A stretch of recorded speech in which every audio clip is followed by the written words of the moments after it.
ஹாஜி ஒரு பழம் காட்டுறேன். எங்கள் வீட்டில் பழுத்திருக்கு. என்ன பழம்னு பாருங்கள், அன்னாச்சி பழம் வச்சு ரொம்ப நாள் ஆகுது. இப்போ தான் பழம் பழுத்திருக்கு.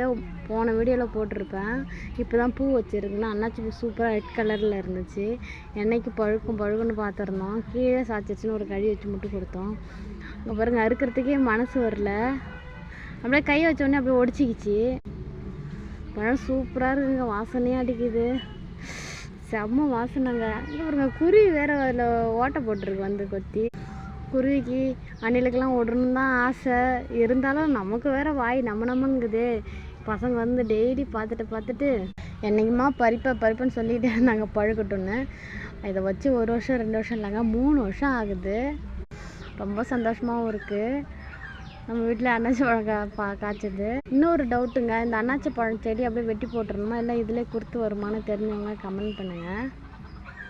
அடுத்தது என்ன, பழத்தை அறிய வேண்டியதான். அங்கே பாருங்கள், இன்னும் கொஞ்சம் கலராக இருக்குது, இன்னும் கொஞ்சம் கலராக வரட்டும்னு சொன்னேன். என் பசங்க கேட்கல, இப்போ அறுத்து கொடுத்து அப்படின்னு சொல்லிட்டாங்க. சரி அறுத்துறோம் அப்படின்ட்டு அறுத்துட்டேன். என் சின்ன பொண்ணு பழத்தை காட்டினோடனே பக்கத்தில் வந்து உக்காந்துட்டா.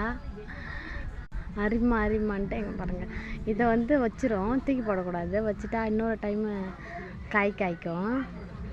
எனக்கு அன்னாச்சி பழம்லாம் செத்த தெரியாது, ஏதோ செத்தோம் அப்படின்ட்டு செத்திட்ருக்கேன். என் பசங்களுக்கு வர ஆவலாக இருக்குது. சீக்கிரம் அறிமான்னு வேறு சொல்லிக்கிட்டே இருந்தாங்க. இங்கே பாருங்கள், ஒரு வழியாக ரொம்ப அறியலைங்க.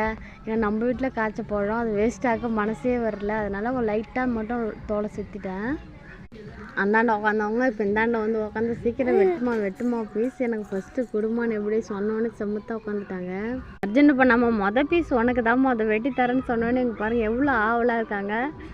எடுத்து கொடுத்தவொடனே அவங்க ரியாக்ஷன் பாருங்களேன், கடிச்சு எவ்வளோ க்யூட்டாக பண்ணுறாங்க பாருங்களேன். அவங்களுக்கு கொடுத்தவொடனே அடுத்த பீஸ் எனக்கு தான். நம்மளே இருந்தாலும் நமக்கே டெம்ட் ஆகுது. ஒரு கடி கடித்தா சூப்பராக இருந்ததுங்க. அதுக்குள்ளே இன்னொரு கடி கிடைக்கும் அப்படின்னு கடித்தேன். என் பையன் அம்மா சாப்பிட்டது போதுமா எங்களுக்கு வெட்டி கொடு அப்படின்னு அர்ஜென்ட் பண்ணாங்க. பாருங்கள் என் பொண்ணு, அதுவும் சூப்பராக இருக்காங்க. ரியாக்ஷனை பார்த்துக்கிங்களா.